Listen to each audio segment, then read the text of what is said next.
Lab 12A, and we are doing part 3. And the equilibriums in equilibria is the plural of equilibriums. Involved is, that's our cobalt. Okay? So the cobalt equilibria are as follows.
Okay, so that was the one where we had the red-pink kind of color, and it alternated with a blue color, or possibly purple if we didn't get it to shift all the way to the right. And in our lab, let's see what we did. We had one beaker, which contained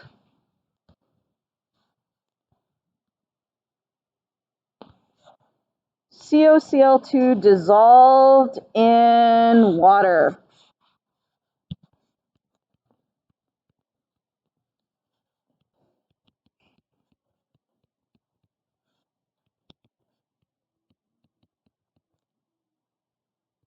And then we had our other beaker, which had CoCl2 dissolved in 6 molar HCl.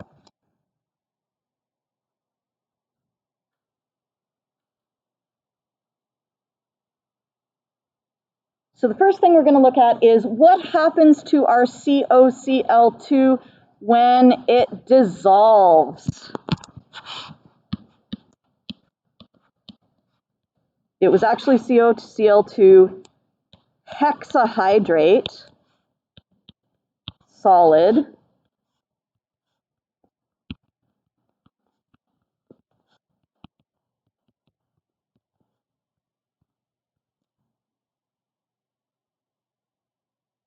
This is a little bit complicated, yes?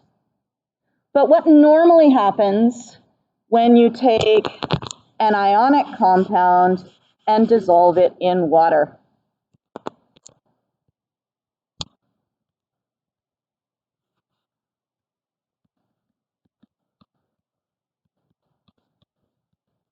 By the way, how do we know this is an ionic compound?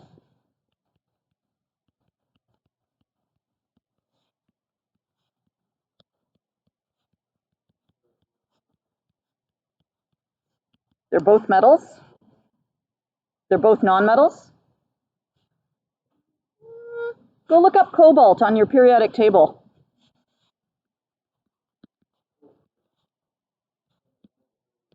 Yeah, cobalt is a metal.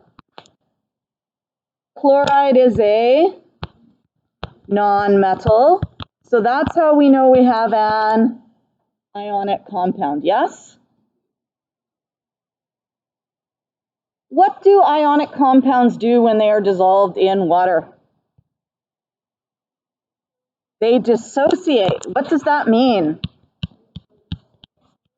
They separate into ions, yes?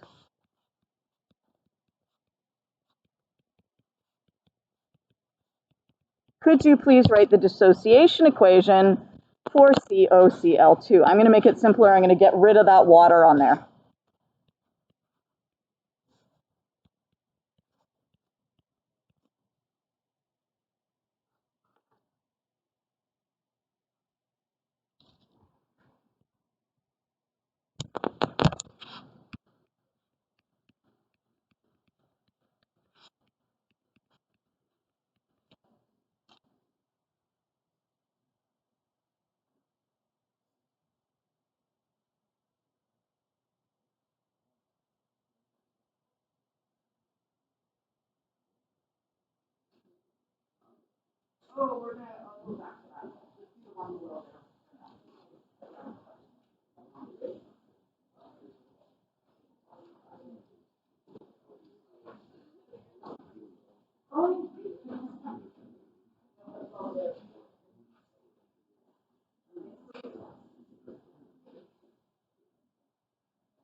By the way, people are throwing me questions they want me to go over in terms of equilibrium stuff. I will take a pause at some point to do those. So if you have any you want to throw my way, you can toss them up here.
Okay,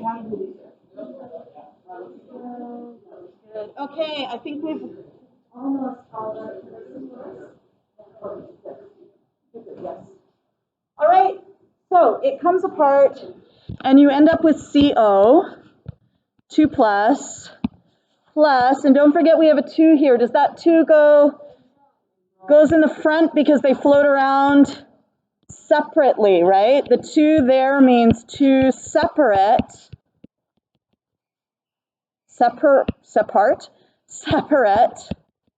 Cl minus ions.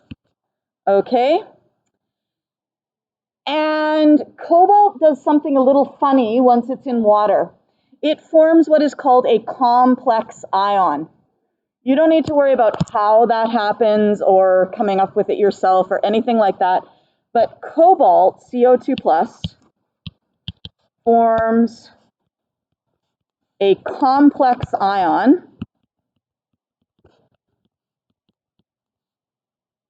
in water.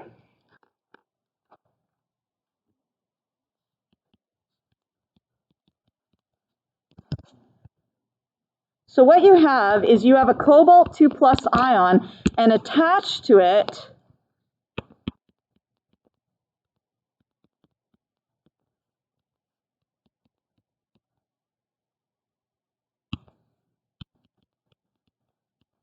are 6 waters. Did I do that right? 1, 2, 3, 4, 5, 6.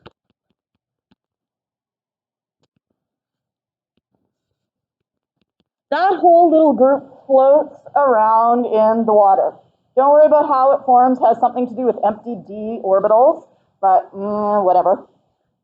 Like, what's a d orbital? Anyway. Maybe you know, maybe you don't. You don't need to know. You just need to know that this thing floats around in water. And these are relatively loose attachments.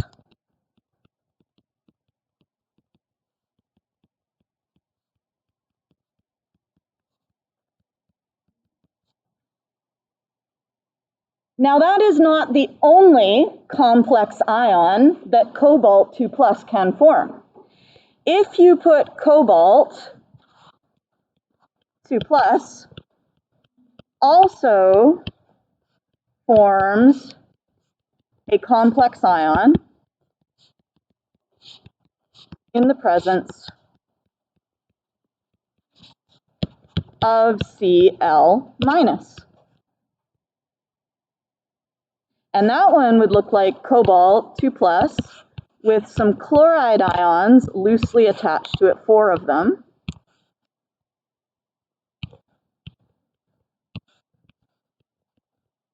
And that whole thing all together would have a 2 minus charge because there's 4 negatives and 2 positives. Okay? And between the two of those, if you have a solution that does not have a lot of chloride ions, so if your only chloride ions are coming from here, that's a fairly low concentration of chloride. Yes?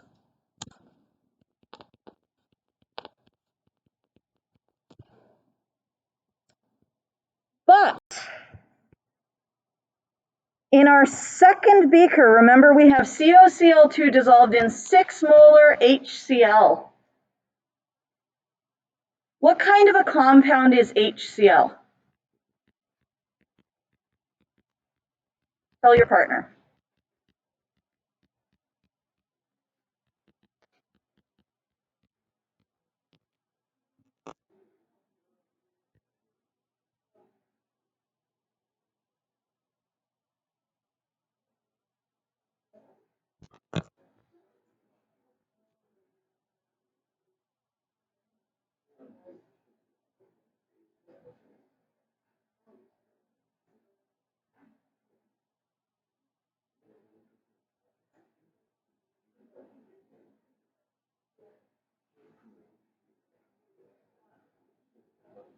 Yes.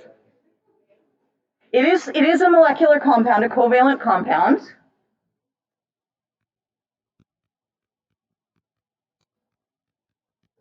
But more specifically than that, it's an acid.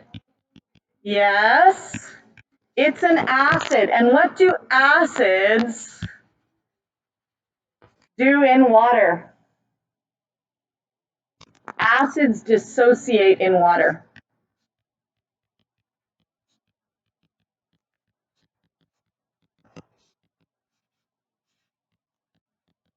This is part of Unit 3 as well here. So this is stuff that's useful here, but also coming up. So if we were to write the dissociation for HCl, we would have HCl going to what?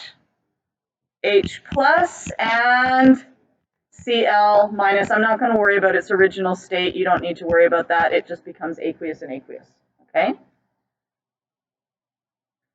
So if that's the case, which of these ions, the H plus or the Cl minus, has an effect on our original equilibrium?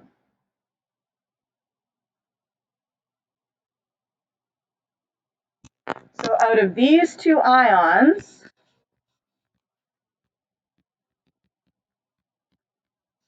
which has an effect on the original equilibrium?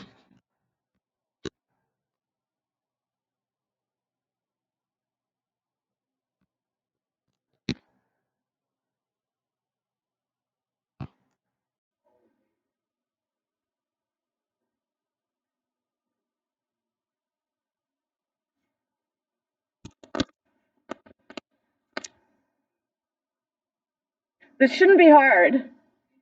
H plus Y.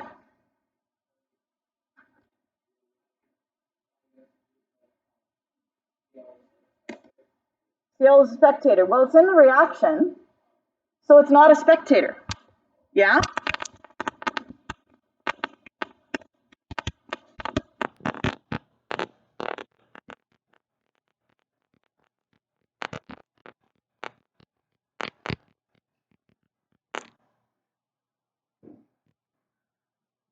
Is H in the reaction?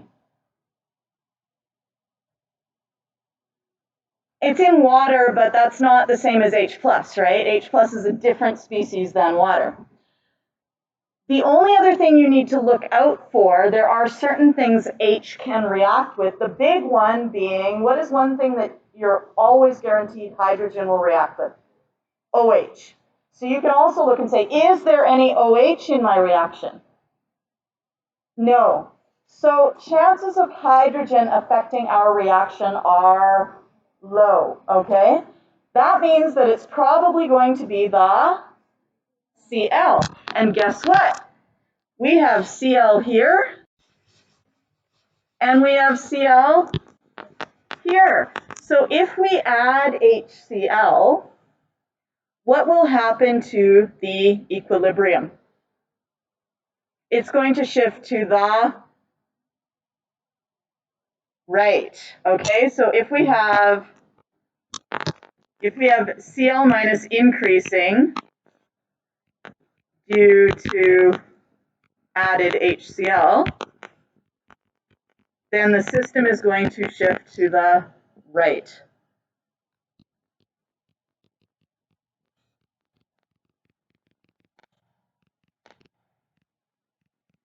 And you probably did not see this because I do not think our hydrochloric acid was strong enough. But I will show you what I got when I used a more concentrated version of the acid. Okay, so you did not see this color, right? You saw like red and red. Your second one in the HCl should have been this color. It should have been blue. Well, I mean, you can kind of see if I swirl it around, can you see the blue? I'll dilute it for you. Although diluting it will have its own effect, so that's a little problematic. What can I do? You know what? If I can just bring it over to you and you can catch it in the light. Yeah.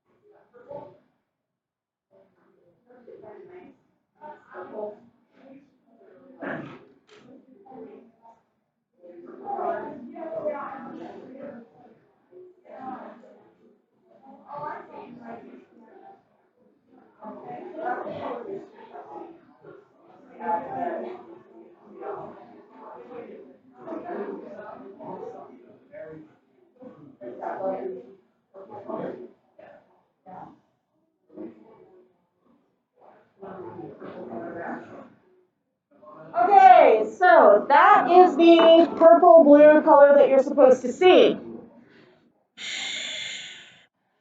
Then, do you remember, it told you to add, sorry, you got a question. Yes. It told you to add water to this one with the HCl until it turns another color. And in fact, what you're doing at that point is you're increasing the concentration of the water, which doesn't really have a concentration, but because it's part of the ion in and out, that would cause it to shift to the left, which would make it turn pink again. Whew. So you've got this stuff, it's pink, and now you heat it. So I'm going to rewrite our equilibrium down below. So all of this is really interesting, But this little bit right here, this is what's really, really applicable to this lab. CO, H2O, 6, 2 plus aqueous, plus 4Cl minus, aqueous in equilibrium with COCl4, 2 minus aqueous, plus 6 H2O liquid. This one is red, oops, and this one is blue. What happened, and hopefully some of you got a good result, what happened when you heated it on the hot plate? Yeah.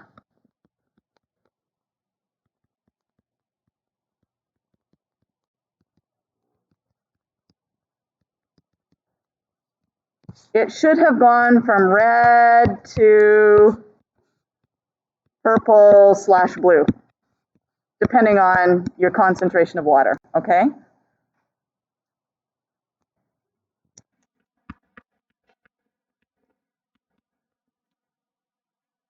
From that information, you should be able to tell whether this reaction is endothermic or whether it is exothermic.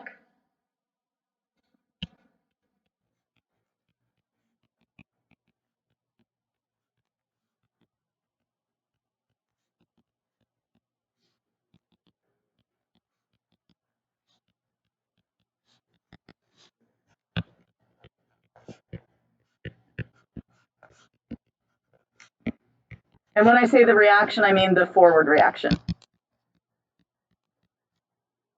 Chat with your partner and see if you can decide. Is the forward reaction endo or exothermic based on the fact that it turned blue when we heated it?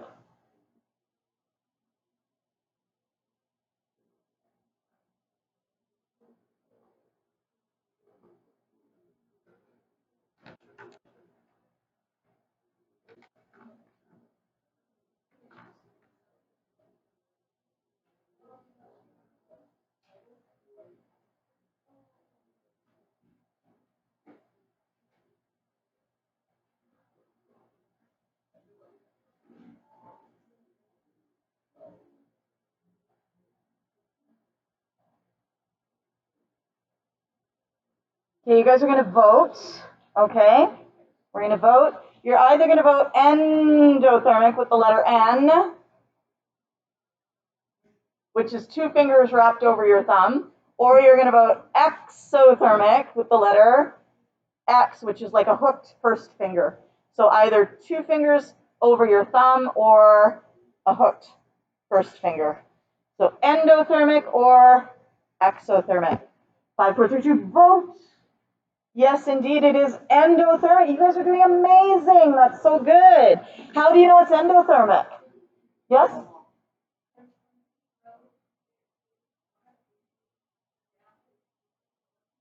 Yes, it needed to absorb the extra heat, right? So our heat had to be in the reactants.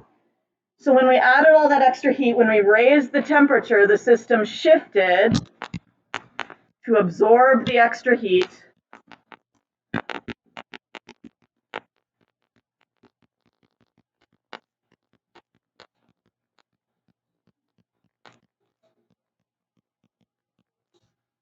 To bring the temperature back down.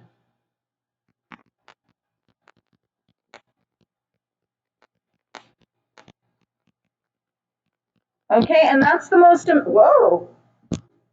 that's the most important part of that. So all that other stuff up there about complex ions and that you can kind of ignore. Like, don't get too excited about it. It's kind of nice to see, because if you go onto university, you will see lots of complex ions. However, really it's the endothermic, exothermic part that you're concerned about, okay? So this is 12A, part 4.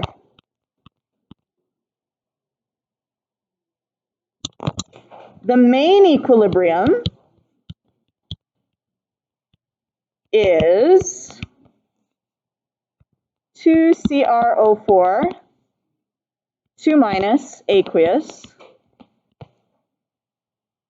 plus 2H plus aqueous, in equilibrium with Cr2O7, 2 minus aqueous, plus H2O liquid. Now let's see what we did to this. In our first beaker,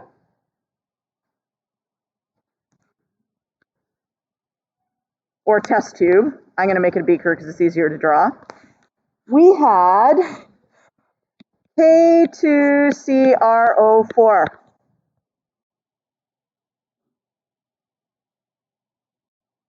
What does K2CrO4 do in solution? What kind of a compound is this?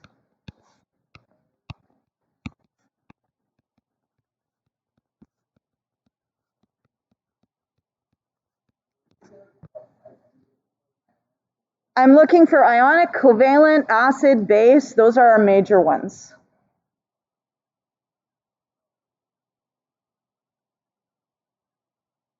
K2CrO4. What kind of compound do we have there?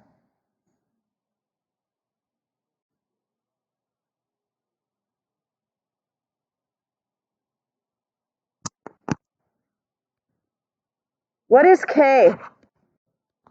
K is a metal. Okay, it is an alkali metal. If your compound begins with a metal, it is ionic.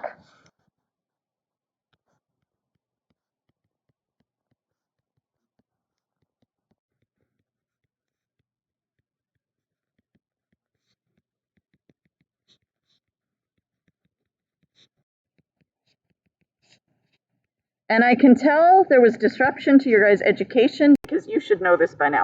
If it begins with a metal, it is ionic, right? Because since grade 9, we've been like metal plus non-metal gives you ionic. Now, this is a little more complicated than metal plus non-metal. This is a metal plus what?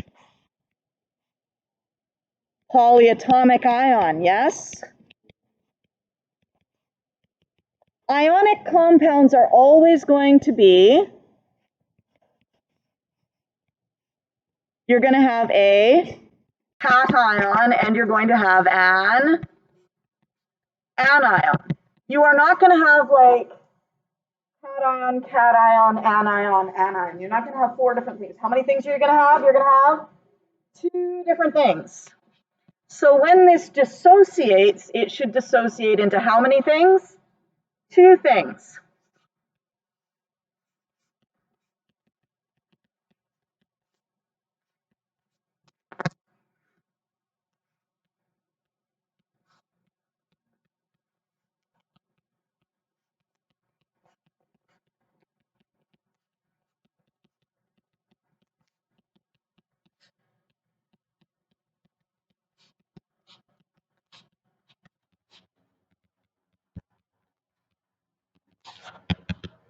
What are the 2 things it breaks into? Write me a dissociation equation.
Okay, how are we doing?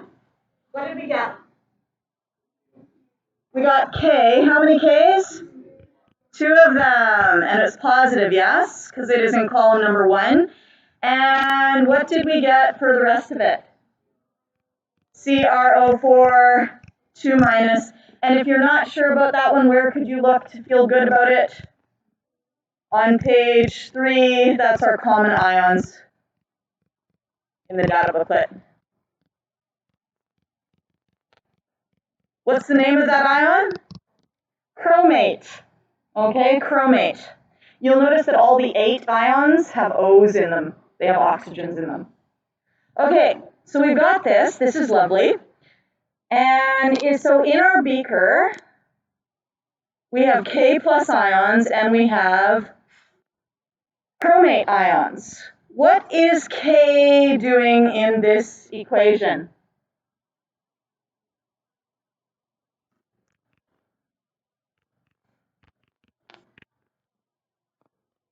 It's a spectator. Yes, it's just hanging out doing nothing.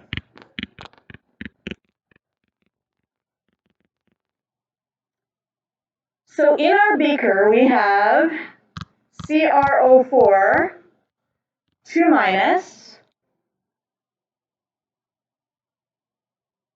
and to that, in step 1, we added NaOH.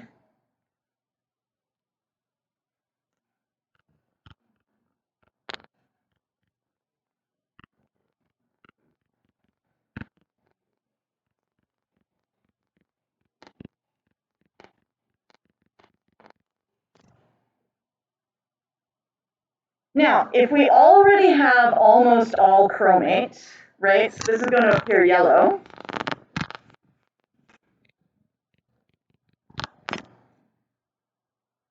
What does NaOH produce in solution? It produces Na plus and OH negative. So in theory, could either of these affect that equilibrium up top? Are either of these? The OH can react with the H, yes?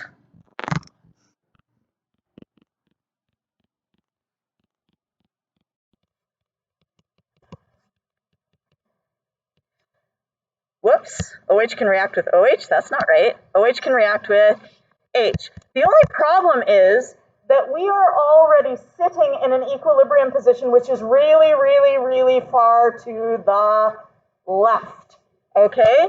So this is a far left position. Yes? How can I tell it's far left? Because I just dumped a bunch of chromate into solution and it appears yellow. Yes? So I've got this yellow solution, it's got chromate. If I add the OH and it reacts with H+, what's going to happen? The concentration of H+ will increase or decrease?